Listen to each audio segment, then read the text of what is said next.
dismissed every accomplishment I've made. You've talked about my father.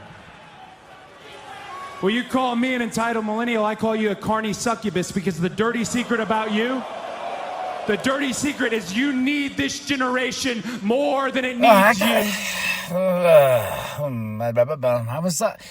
My heart was broken on Monday. I'm putting that out there before I do the intro to the show. My heart was broken Monday when Jey Uso lost to Gunther. I love Gunther, so let me put that out there first. I really do. But 51 days of Jey Uso's run just comes to an end. And in one of his best matches with Gunther, like, I really enjoyed that match. And to come and find out that mainly the reason, this is all speculation, news, and this and that, and Bill fucking Goldberg is coming back, and it's going to be Goldberg versus Gunther at Saturday Night Main Event. We took this championship off Gunther just so he can go face Goldberg for the championship? Oh, God. Why? And it's no offense to Gunther because he's just doing his job just as Jey, but I would rather take Jey Uso versus Gunther so Gunther can yeet up his ass and just send him on his way.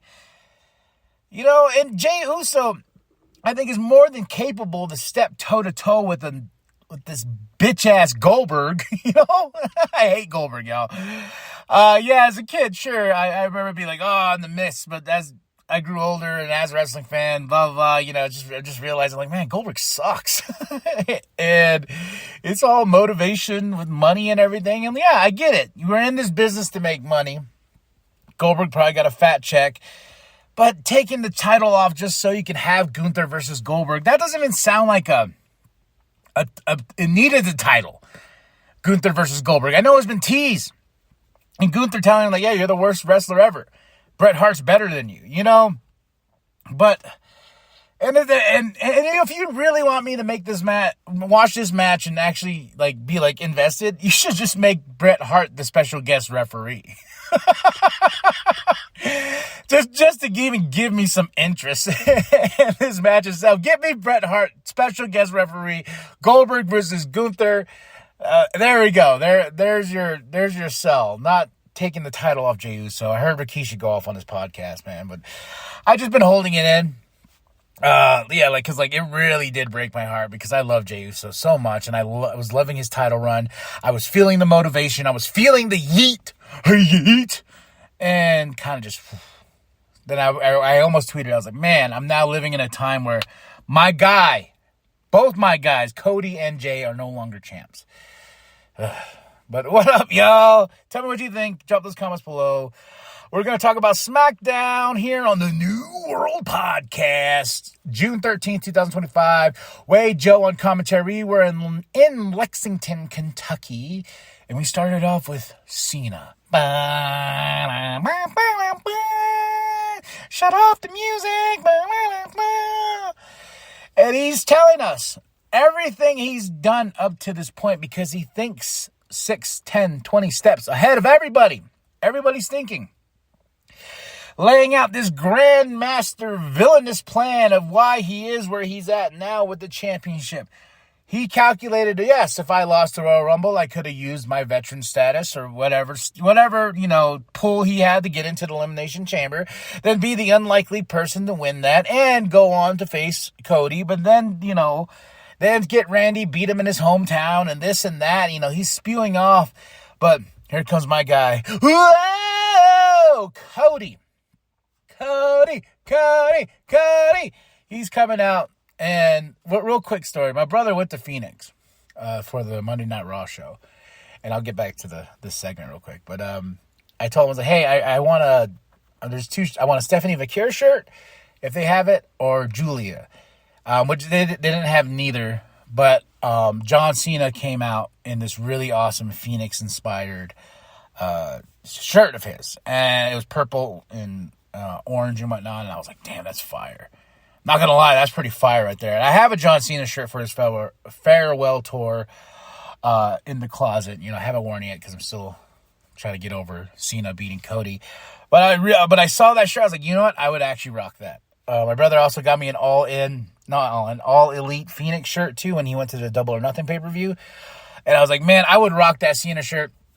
And I was telling my brother about it. I was texting him during the show. You sending me pics and whatnot. And the one thing I was looking for, I was like, our Jey Uso shirt, but I was like, of course, they probably sold out. They don't have my size. And he goes, I was going to get you the Cena shirt. I was like, yeah. And he goes, but all the shit you've been talking. Because I was mad. I'm still legitimately mad that Cena won. I'm over it now. I'm just seeing where we're going with this and all this and that. But yeah, I was legitimately pissed. And he says, all that shit you were talking. I was like, yeah, that's fair. So hence, I just didn't get the shirt. But I keep eyeballing it on WWE Shop. But I get my Vikingo shirt here soon, which I'm very excited about. So, all right, now back to this. Cody comes out, tells him like, hey man, you got all this. You say you're calculating, but there's one thing you did not have in your plans is when you were looking up at the lights and I pinned you 1, 2, 3. Cody making a statement. Cena's like, all right, man, then we have Randy come out. I'm like, what is going on? And, Randy's like, I will do what I can because our first match of the night is a King of the Ring, tournament match, the first round. But Randy comes out and he's like, I will do anything, even go through you, Cody, to get that championship, chase my number. And Cena's like, you know what? Screw all of y'all. Then LA Knight comes out. He's like, yeah. And Cena's had enough of it. He gets out of the ring. We got to clear it out for the match. But as Cena's walking and Cody and Randy and LA are standing in the ring, freaking Ron Killings, or AKA R-Truth, whatever name they're going with. Let the truth be known and set the truth free, whatever. He attacks Cena. And I was like, oh, all right. This is spicy. It's a spicy opening. Okay. All right, I'm down. Then before we get our match tonight, there's Cena backstage with Nick Aldis. He's yelling at him. We don't hear what he's yelling. He's like, putting his hat backwards and all this and that. He's just yelling at Nick Aldis.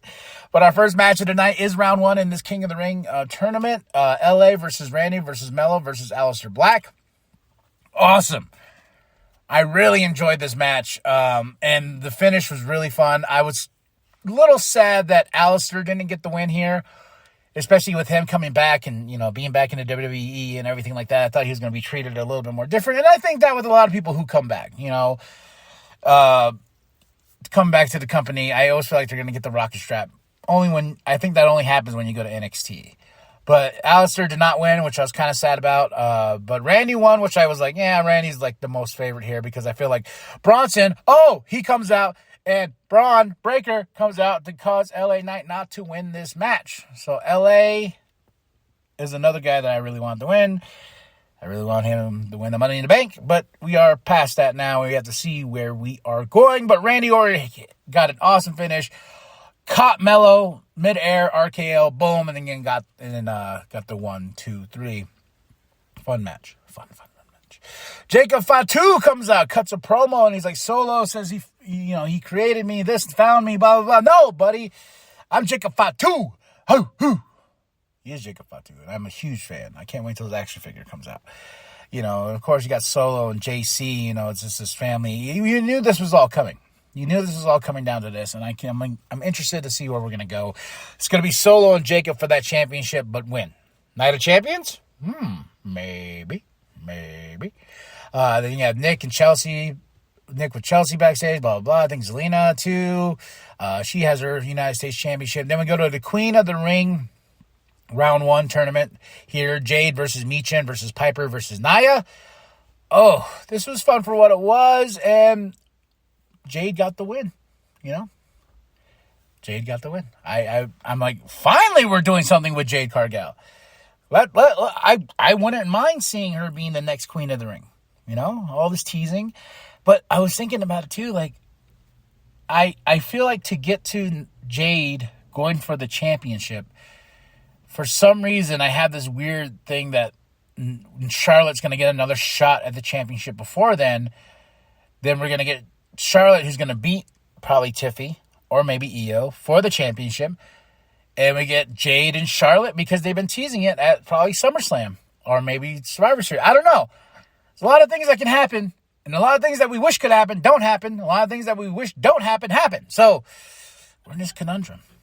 And I got to say, this whole Naomi proceed with caution thing was really kind of stupid to me in the beginning. But I feel like she's finding her own in it. And she's owning it. And she's evil.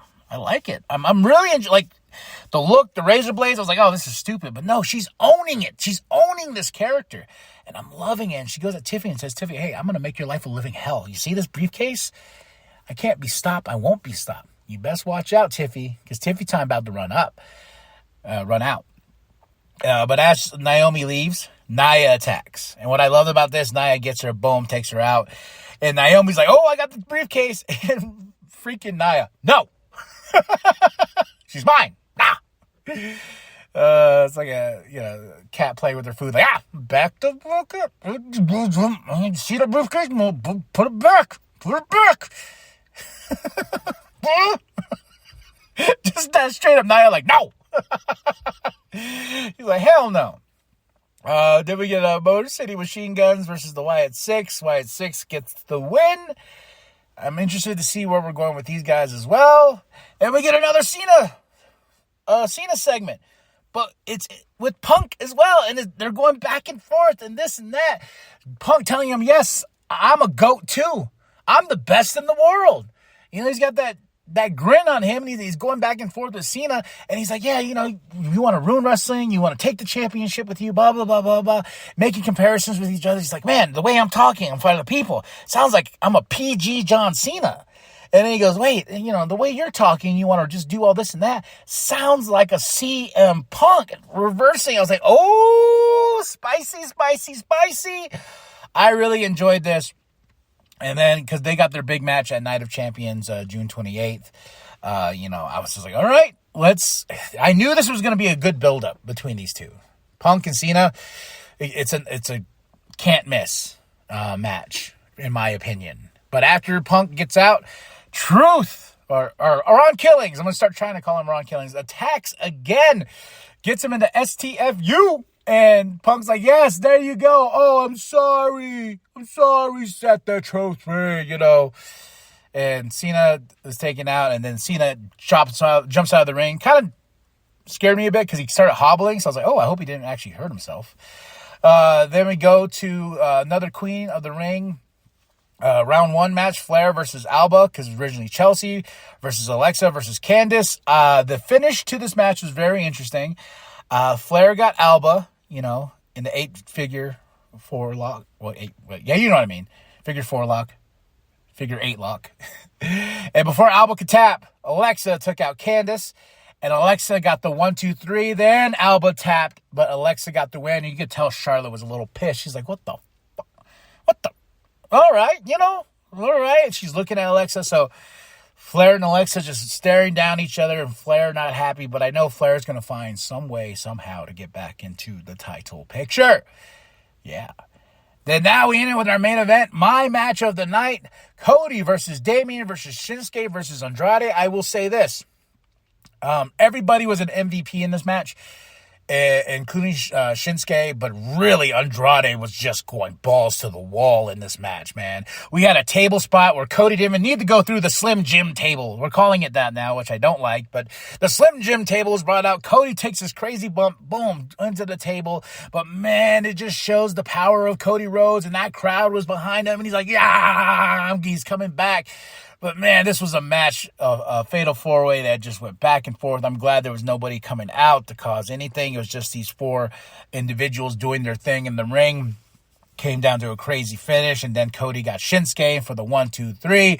Cody advances in the King of the Ring tournament, and I know this is where we're heading. He's going to be the next King of the Ring. He kisses the mat because he loves every single one of us. He loves the ring, and that's the way we end this show. And I got to say, this is one hell of a freaking SmackDown, man. I enjoyed it very much. And I give it a 5 out of 5. SmackDown, June 13, 2025. Lexington in Kentucky. Well, Lexington in Kentucky. You know what I mean. But Wade and Joe on commentary. I was very excited, very happy with all the outcomes of this match. Some things I was like, why not Alistair? Why not this? Moment of the night is the fact that Punk and Cena are really digging deep on each other, especially Punk bringing up the old, you're the New York Yankees to the Boston, blah, blah, just, so good. So good. Started it off great. Him, Cody, you got Ron Killings out there now that wants Cena's head. Like, there's so much going on, and I felt like this was probably the best SmackDown I've seen in a while. I'm excited to go to Monday Night Raw and see what we're going to do there. So just tell me what you thought of the show. Drop those comments below. Hit that like, hit the subscribe, share it with your grandma, share the bum down at Walmart. 5 out of 5. Match of the night. The main event, Cody, Damian, Shinsuke, and Andrade. Moment of the night was Punk and Cena once again. All right, y'all. Share with your grandma. They already said all that spiel. You know what I mean. And remember that the New World Podcast is for life. Classic stuff by Punk. Oh, and speaking of the truth, he's back attacking Cena again.